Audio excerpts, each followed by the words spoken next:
This is not a temporary inconvenience for most of them. No, this is going to be a long-term thing for some people. It's going to be a total life change with no assurances of anything. You're leaving your home. You may not be able to go back to it. You've lost everything. All your belongings, your job.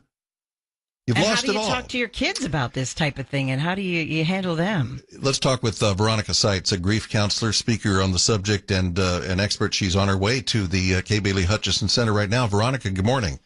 Good morning. What is the first order of business for anybody who's trying to help somebody who dealing with all these emotional issues? Well, the first order of business for agencies such as the one I volunteer for is that you follow protocol and you meet people where they are, recognizing that there's a lot that is chaotic for them in their world right now. And so our presence often is that clarity just to point them in the right direction. Sometimes it's holding hands, and it's that social emotional need to help people feel, one, supported, and two, secure under the circumstances while everything for them is still a transitional limbo. We provide a stable place for them to have dry shelter, get their physical, medical, emotional, and mental health needs. And when I say mental health, it's not on the on the side that everybody's got mental health illness. We're talking about there is a way to maintain mental health in light of traumatic circumstances. And that's really what we're here to do, is help people recognize this is beyond human capacity to navigate without it having an impact. So we're going to assure you that any impact you're having is normal to the circumstances, but we're going to give you some keys and the ability to know how to create and embrace a new normal in light of the unique person that they are. It's hard for adults to sort of process this and cope with this. I can only imagine what the children are going through and have been traumatized. How do you suggest parents talk to their kids about Harvey, whether they're seeing it on the news or maybe they see someone in school who's been evacuated now? Well, first of all, one of the best things that a parent can do is be honest with their children and say that it is very unsettling and very upsetting. And yes, whatever emotions the parents are feeling, is don't hide them, because children can see right through it. And secondly, limit the amount of media they are exposed to, because what is seen cannot be unseen, and the repercussions of it cannot be seen when there's a need.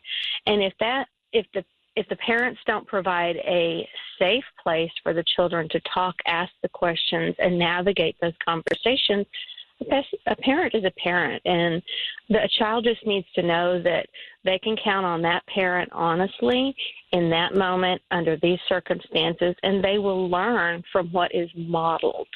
So be transparent and navigate as a family. That's where strength is built. How do you help people to be grateful for what they do have? They've got their families together, they've got their health, they've got tomorrow, and then take things one step at a time. Well, one of the ways is to, ask them to share their story. If they feel like it, then they do. Then ask them, what is it at this moment that we can look at? We point towards the positive and ask them, to really consider that, and just tell them how glad we are that they are there, and share with them the possibility.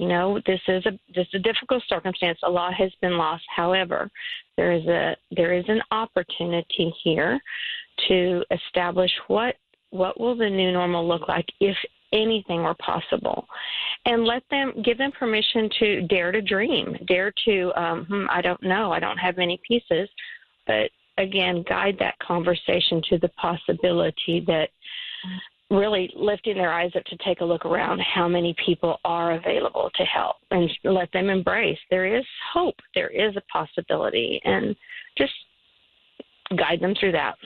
Well, Veronica, thank you so much in advance of your volunteer work at the Kay Bailey Hutchison Center today and through the coming weeks. Veronica Seitz, grief counselor and speaker.